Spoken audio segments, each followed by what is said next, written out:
Hi guys, I hope you all are doing well. My name is Katie and today I will tell you about budget deficit. Many of you don't know what is budget deficit or what causes it or what are its effects. So today I will explain you all about it. At the end of this slide you will get to know everything that you need to know about budget deficit. So let's start with it. First thing is, what is budget deficit? A budget deficit is where the government spends more than it receives.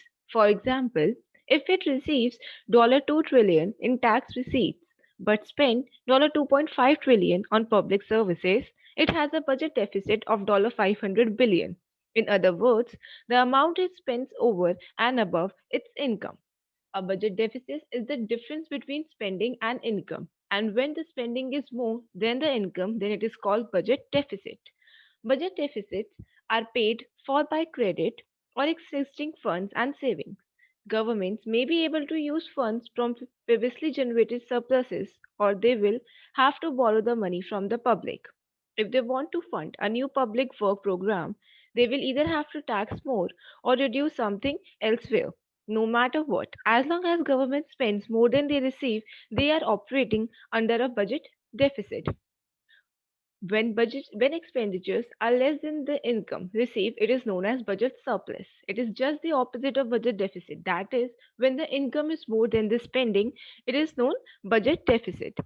That is very uncommon among government in recent decades, especially in the arena of COVID-19, where the even the housing are facing the budget deficit. The incomes are very less and the spending is higher. Now, the next thing that we will talk about is the causes. That is, what causes budget deficit? The first cause of the budget deficit is politics. Politics is one of the main causes of a budget deficit. When government spends more than it receives, it must make difficult political decisions. It has to increase taxation, reduce spending, or just carry on borrowing, increase the debt further. Any one of these will prove unpopular with voters. However, carrying on with the deficit is the best short term solution. As the debt piles up, it will become a problem for the next government instead. By contrast, increasing taxation or reducing public spending will hurt the current government in the shorter term. Politics, when a current party comes in the power, they increase the budget deficit. They don't decrease it. Why? Because they want the votes of the voters. Budget deficits are so frequently used in the run up to an election. A boost in spending aims at stimulating the economy and improving the government's public image. Unfortunately, this spending continues after the election and the cycle repeats. This is the main reason of the budget deficit. That just to win the votes, they start increasing the budget, they start spending from the budget that leads to budget deficits, and they continue this after even winning the election. That leads to the higher budget deficit. Now the second one is Keynesian's fiscal deficit. Politics is a strong cause of the budget deficit. However, the idea that government spending can stimulate growth also plays its part. The idea is that if the government spends, it creates demands, thereby stimulating the economy. This can work in the shorter term. In fact, it was the only originally designed to be implemented during periods of economic decline. However, it is now used as a way to speed up economic growth. The problem with this that it starves out more efficient private investors. The more government borrow and spend, the fewer funds are available to private enterprises to invest in the wider economy. We then come to the question of whether the money is spent more wisely by government officials or by private enterprises. The third reason is cyclic reasons. Now, during the period of economic contraction, government revenues can decrease rapidly, as it was seen during the 2008 financial crisis. While revenues drop due to the people losing their jobs, costs also rise from increased unemployment benefits and income support. So income falls and spending increases simultaneously. This provides a strong force that creates a budget deficit. Now, the last and the fourth one is interest payments. If a country runs a continued budget deficit, its debts can pile up. And as it piles up, the amount it has to pay in interest invariably increases, which in turn can cause a budget deficit. Let's take an example to understand it. The US paid $389 billion in interest alone in 2019. That is about 33% of its overall budget deficit. This work in a vicious cycle that continues to create future budget deficits.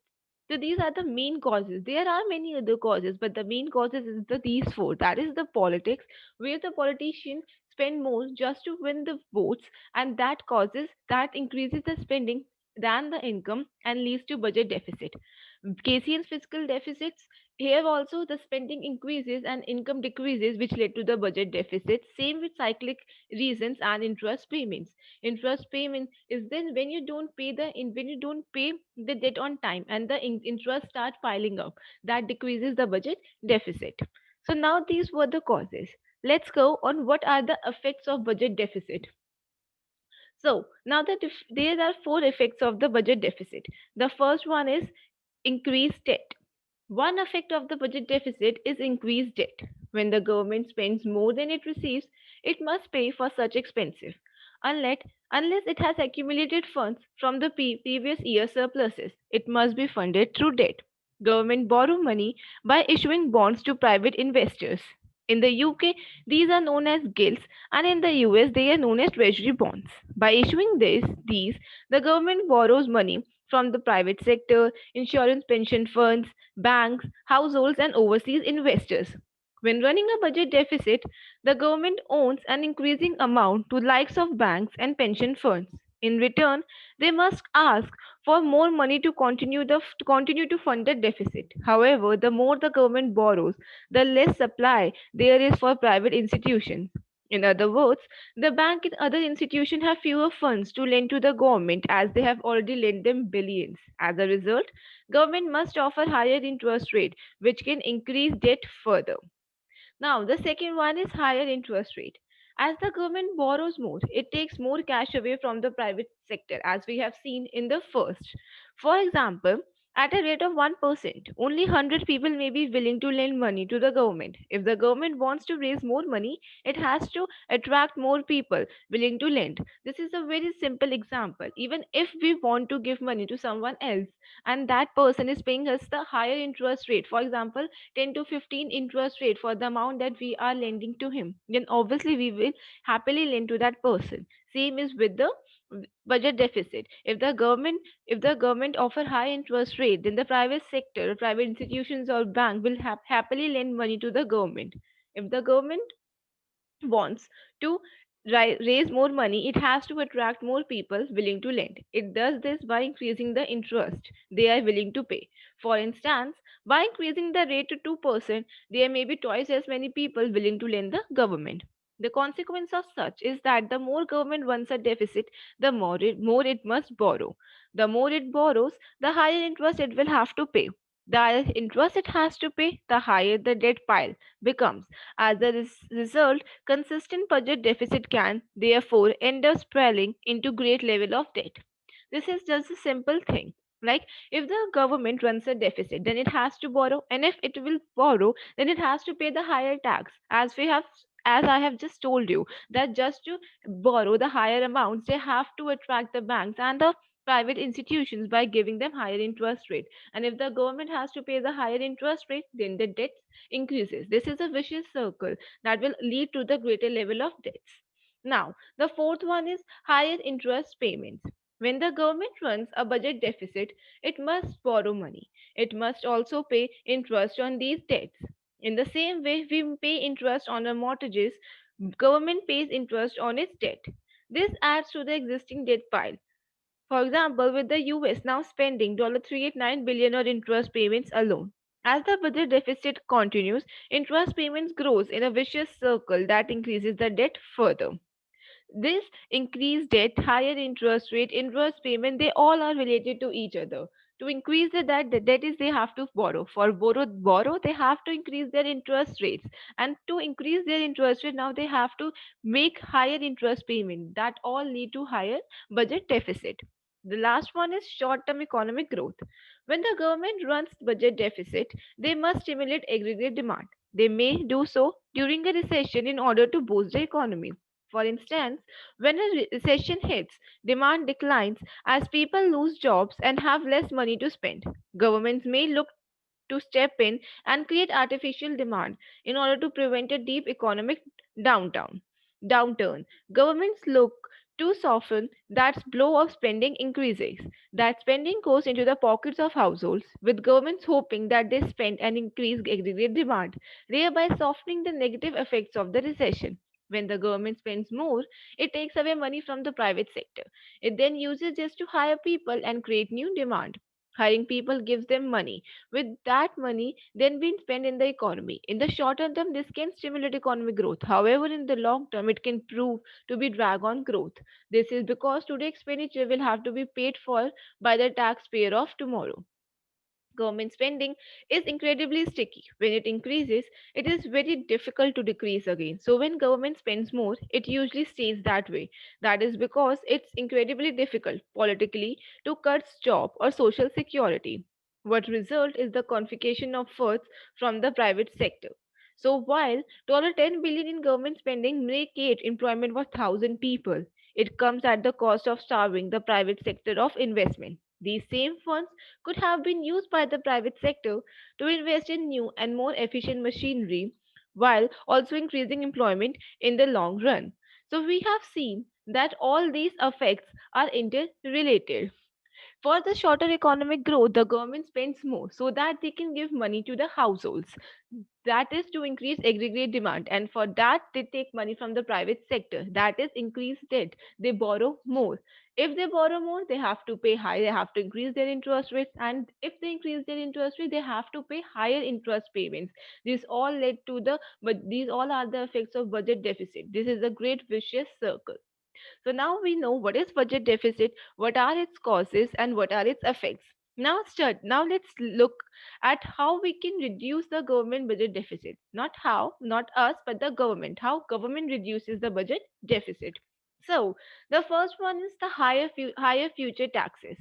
In order to close the budget deficit, government needs to reduce the gap between the income and expenditure. We know then when expenditure is higher than income, it's budget deficit. So they have to reduce that gap. That means they have to bring expenditure close to the income. If it keeps its expenditure consistent, it will have to raise taxes. It can do that in a direct or indirect manner. It can directly increase taxes by just adopting a higher rate. Income taxes may increase by 1% to reduce the deficit. However, there are a number of other alternatives that government could use, each with a different effect. For example, it could increase property or land use taxes, inheritance tax, payroll tax, or consumption taxes, among others. Governments can indirectly increase taxes by using inflation to erode income brackets. For example, the existing tax bracket may have a rate of 20% on incomes up to 40,000. After years of inflation, millions could be taken up into the next higher bracket. If the bracket fails to increase in line with inflation, more and more people will face higher tax rates. That is if they have to bring expenditure close to the income, they can increase the taxes. That means they can increase their income so that their income and expenditure can become equal and the budget deficit will be equal to zero, or the income can reach close to the expenditure and they can reduce their budget deficit. The second one is lower government spending. As we have seen that after the 2008 recession, Europe pursued a policy of fiscal tightening. As jobs were lost and businesses went bust, tax revenue fell, causing a massive budget deficit. Government has to choose between continuing to pile up debt or reduce unnecessary spending. In that case, Europe decided to choose the latter. Even in every case, choosing the later one is the better option because it will be very difficult to increase the to pile up the debt because even the government can't pay it in the future. So it's better to reduce their spending. Reduced government spending was virtually forced upon them by the EU, particularly Greece. In fact, a study by the IMF found evidence to support this path as the best method for economic recovery. It concluded that cutting spending is less harmful to growth than raising taxes. That is, that lower government spending is a better option than even increasing the higher taxes. That means here the government is reducing their expenditure. They are bringing their expenditure close to the income or equal to the income. That will reduce budget deficit or bring it to zero. The third one is they don't, they default. On rare occasions, government do not close up the budget deficit, allowing it to pile up massive amount of debt unless they print more money and consequently inflate their way out. They will have to default. In the modern world, it is uncommon for a full default to occur. Rather, payments are delayed further or the debt is reduced. When a government bond is due to expire, it is just extended rather than paid. It's in neither side's interest to cause an official default. What happens as a result is usually what is referred to as a haircut. The lenders want to recoup as much money as they can, but no, harsh conditions will impact a nation's ability to pay. At the same time, the nation wants to pay as little as possible as it's struggling with its other commitments. We can take an example to understand it. In Greece, the government failed to pay its 1.55 billion euro loan to the IMF in 2015. This was after it has already succeeded in negotiating a 50% haircut on its private debt. The haircut was essentially a default, but only on a percentage of the debt. It no longer had to pay 50% of the debt that was due. By defaulting on part of the debt, Greece was able to firstly reduce the amount it needs to pay each year, but also on the interest. In turn, this also helped reduce the massive budget deficit it had been running for decades. So, how the government reduces its expenditure, we have seen that first by increasing the taxes. This is known as expansionary fiscal policy also. And the second one is lower government spending, that is contractionary fiscal policy. In few higher taxes, they increase their income, and in lower government spending, they decrease their expenditure. And the next one is they don't. That is, they don't close the deficit. They just pile up the deficit and then they negotiate. That is, they negotiate in reducing their interest and some amount of the debt also, that led to the decrease in overall budget deficit. So now we have seen that what is budget deficit, what are its causes, what are its effects, and how the government can reduce it. But a budget deficit also has various disadvantages. Everything has its pros and cons, and same with the budget deficit. So now let's look at that, what are the disadvantages of the budget deficit. So the first disadvantage of budget deficit is future debt burden. An often cited reason for reducing the budget deficit is the burden it places on future generation. Since deficits tend to increase borrowing, which accrues interest over time, the current generation tends to reap the benefits of the borrowing and a future generation gets the bill. If the attitude of temporarily covering financial problems and leaving the next generation with the damage were to continue over several generations, the nation could find itself in a situation where it could not possibly climb out of its debt. The second one is crowding out effect. A budget deficit can cause the government to increase its reliance on borrowing from foreign sources. As this happens, future budget can place more emphasis on loan repayments and less emphasis on savings and investment. This chain reaction, called the crowding out effect, can eventually lead to a situation where the federal government allocates less money to investments such as public education and the highway systems, placing more of a burden on a state, country, and local governments. The third one is tax hikes. To fund short-term measures to correct budget deficit, there must be reduced government spending or increased taxes. This can create a situation where people pay more taxes for fewer government services, which can cause internal political problems for the nation. As the stewards of citizens' tax money, government officials owe it to the people to manage their money wisely, ensuring that federal, state, and local expenditure consistently come in below their budgets. The last one is political ramifications. One strong advantage of budget surplus is the ability to tap sources of money for emergencies. Unplanned expenses for things like natural disaster relief and military emergencies can incur large short term expenses. If the federal government maintains a budget deficit, it will likely need to look to foreign sources of capital to cover emergencies.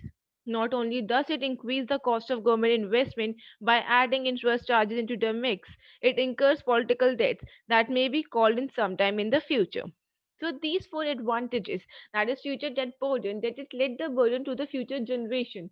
The current government just pile up the debt and then it lead to the new government, that is to the to the future government to cover it up. The second one was the crowding out effect, that it just increases the It just increases the budget deficit, so that, and they only focus on the payment of loans, not on the, not on the investment, like investment for the, for public, like on education, healthcare, infrastructure, etc. They just, their focus is on prepayment of the loans because they have increased their debt that much. The third one was tax hikes. As we have seen, to reduce the budget deficit, either we have to decrease our government spending or increase our taxes. By increasing the taxes, it will let the burden on the public who are using less government services, and they have to pay the taxes. The tax are the income of the people only. So if they are paying their tax, they expect something from the government, and if the government doesn't give them what they are expecting, then it can lead to the problems among the public. This can lead to the distress between the public and the government. The last one was the political ramification that we have just seen, that budget is maintained, especially the budget surplus, so that it can be used in the case of an emergency, that is sometimes unplanned expenditure, such as military emergency or any natural disaster. But if the government always maintain the budget deficit, it will lead to the budget deficit only, then they can't use it for the emergencies. Even they increases the interest payment as well. So these are the some disadvantage of the budget deficit that are very serious, that the government should look upon that. So, I hope that I have given you a must knowledge. Now, I think that all of you must know what is budget deficit, what are its causes, effects, and how the government can reduce it, and what are their disadvantage. Thank you.